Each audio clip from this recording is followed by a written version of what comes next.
আসসালামু আলাইকুম রহমতুল্লাহ। সুপ্রিয় দর্শক, জামাত শিবিরের মধ্যে দারুণ একটা ঘটনা ঘটে গেছে। এটা অন্যান্য দলের মধ্যে আমরা দেখি না। যাই হোক, জামাত শিবিরের মধ্যে এটা চলমান থাকবে। শিবিরের কাছে আনুষ্ঠানিকভাবে ক্ষমা চেয়েছে জামাত। আপনারা হয়তো বলতে পারেন, কি এটা আবার কেমন কথা, শিবিরের কাছে জামাত ক্ষমা চাইবে? হ্যাঁ, এমনই ঘটনা ঘটেছে।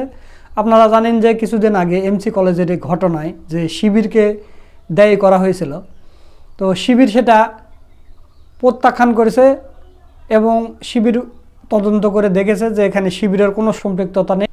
কিন্তু সেই দিনে আবার সিলেট মহানগরী জামাত সংবাদ সম্মেলন করে বলেছে যে এখানে শিবিরের কিছু ছেলে তারা যেটাই হোক ভুল করেছে।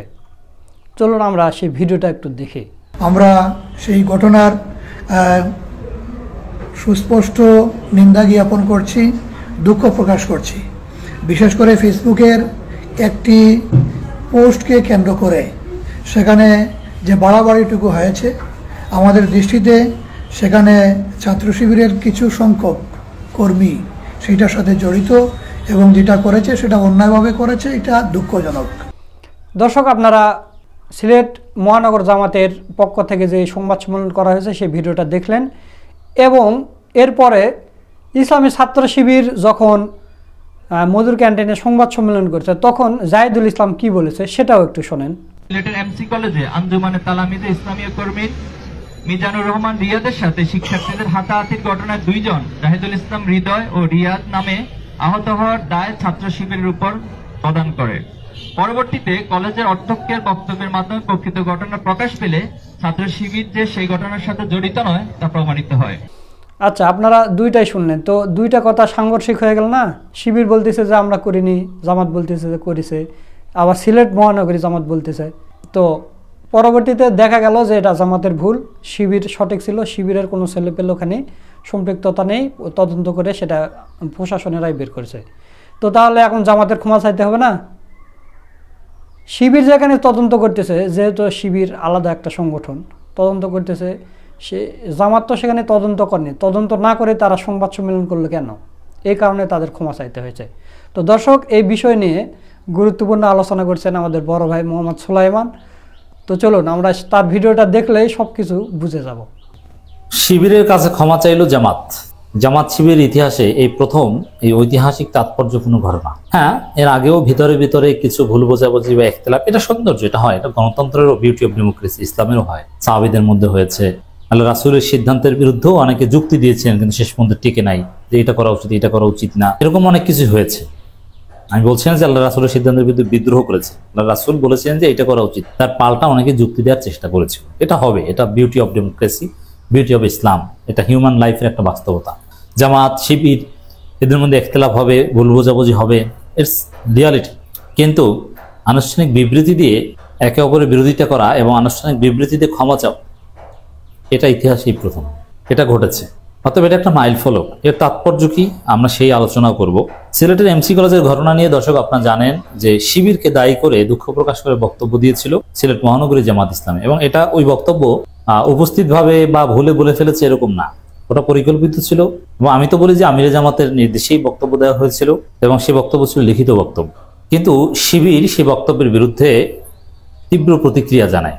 শিবির আনুষ্ঠানিকভাবে বিবৃতি দিয়ে জামাতের বক্তব্যের বিরুদ্ধে প্রতিবাদ তো জানাই, কারণ তার চাইতে বেশি প্রতিক্রিয়া হয়েছিল সাবেক শিবিররা জামাতের বিরুদ্ধে সোশ্যাল মিডিয়ায় তীব্র প্রতিবাদ জানিয়েছে। শিবির অফিসিয়াল স্টেটমেন্টের চাইতেও সাবেক শিবিরদের প্রতিবাদ স্ট্রং ছিল। তো দর্শক, যার ফলে আমরা বলেছিলাম অবশ্যই জবাবদিহি করতে হবে, আমরা আলটিমেটাম দিয়েছিলাম। সিলেট মহানগরী জামাত ইসলামী দুঃখ প্রকাশ করেছে, যার অর্থ ক্ষমা চেয়েছে। আমি বিবৃতিটা শোনাবো, তারপরে তাৎপর্য বিশ্লেষণ করব। সিলেট মহানগরী জামাত ইসলামের আমির মোহাম্মদ ফখরুল ইসলামের বিবৃতি।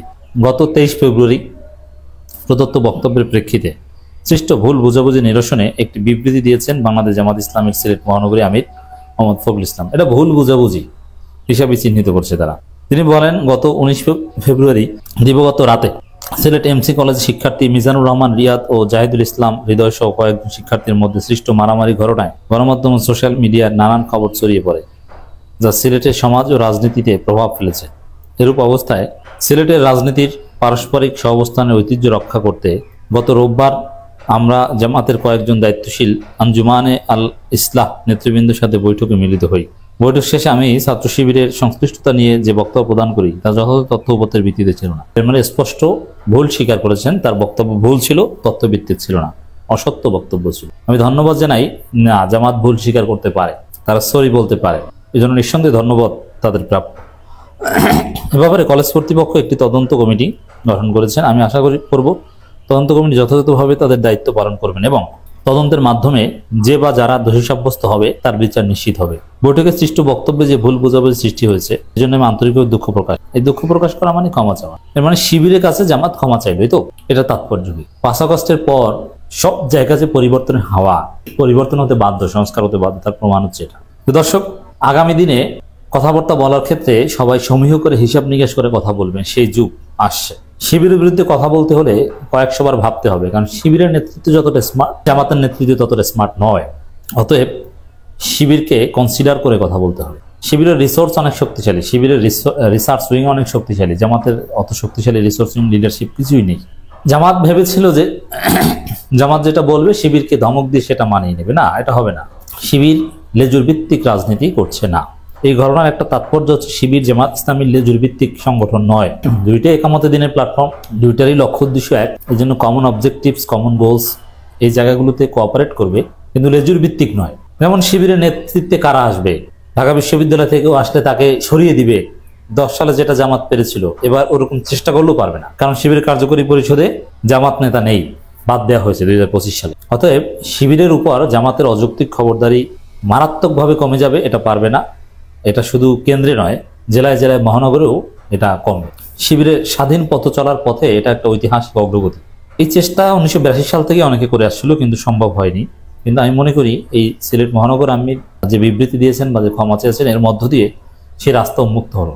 শুধু এটা না, আমি তো বলি যে 5 আগস্টের পর জামাত ইসলামীকেও অনেক বিষয়ে সংস্কার করতে হবে। তারা যেভাবে চলছে সেভাবে চলতে পারবে না। জবাবদিহিতার জায়গাটা আর ওপেন করতে হবে। জিহুজুল মার্কা রাজনীতি একটা সিদ্ধান্ত নিলেও আর কর্মীরা মেনে নিবে তা না, সেটা নানান অ্যাঙ্গেল থেকে পর্যালোচনা হবে, সেটাকে চ্যালেঞ্জ করা হবে, সেটা যৌক্তিকতা জামাতকে ব্যাখ্যা করতে হবে। জামাতের একটা চরিত্র বলি, এই চরিত্রের দিন শেষ। এই ঘটনায় তার প্রমাণ, সিলেট জামাতের ক্ষমা চাওয়াটা তার প্রমাণ। এতদিন ছিল এরকম, জামাত একটা সিদ্ধান্ত দিয়েছে, তা আপনি জামাতের কর্মী হিসেবে যদি প্রশ্ন করেন যে এটা কেন হয়েছে, তখন তাদের উত্তর ছিল এটা সাংগঠনিক সিদ্ধান্ত, মানে এটা ফোরামে নেওয়া হয়েছে।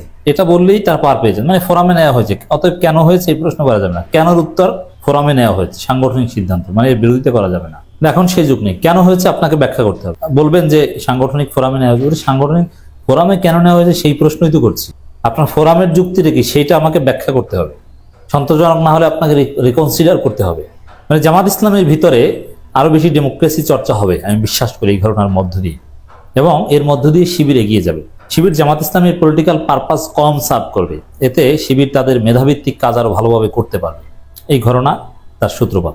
দর্শক, আপনারা সোলায়মান ভাইয়ের ভিডিওটা দেখলেন, আশা করছি পুরো বিষয়টা বুঝতে পেরেছেন। শিবিরে এখানে কোনো সম্পৃক্ততা ছিল না, অথচ জামাতে ইসলামী যে আগে যে সংবাদ সম্মেলন করে দিচ্ছে, তো শিবির আগে তদন্ত করতেছে, আপনারা তো আর তদন্ত করেন না। আপনারা তদন্ত করে বের করতে পারলে নয় হয়, আপনারা মুখে মুখে শুনে বা ওই ইনকিলাবের হেডলাইন দেখে আপনারা গিয়ে সংবাদ সম্মেলন করবেন, এটা তো হবে না। আপনাদের জামাতে ইসলামের করলে করেন, শিবিরের সেটা করা হবে না, কারণ শিবির নিজে তদন্ত করতেছে, সেই জায়গাতে আপনারা সংবাদ সম্মেলন কেন করলেন? তো যাই হোক, যখন সিলেট মহানগরী জামাতের পক্ষ থেকে যখন এই সংবাদ সম্মেলন করা হয় এবং শিবিরের সভাপতি মধুর ক্যান্টিনে থেকে যখন এই সংবাদ সম্মেলন করে, এই দুইটা ভিডিও কাটিং করে বিএনপি এবং ছাত্র দলের ভাইরা যারা আমাদের ফ্রেন্ড লিস্টে আছে তারা আমাদের খুব জ্বালাইছে। তারা মানে এমনভাবে করে দিছে যে জামাত ইসলামী মুনাফিক, শিবির মুনাফিক, কে কোনটা কে সত্য বলতেছে, কে মিথ্যা বলতেছে, সে হ্যান ত্যান কত কি, মানে অতিষ্ঠ করে ফেলছিল। মানে অনেক দিন পর তার একটা নিউজ পাইছে। আমরা সারাদিন যে বিএনপির এগুলো ছাত্র দলের এগুলো ঘাটাঘাটি করি, শিবের উপরে দায় দিয়ে দাও, সে হ্যান ত্যান, তো এখন ওরা একটা সুযোগ পাইছে, এই কারণে ওরা আবার আমাদের মেনশন দিচ্ছে। তো যাই হোক, এটা বিষয়টা ক্লিয়ার হয়ে গেল, খুবই ভালো লাগলো।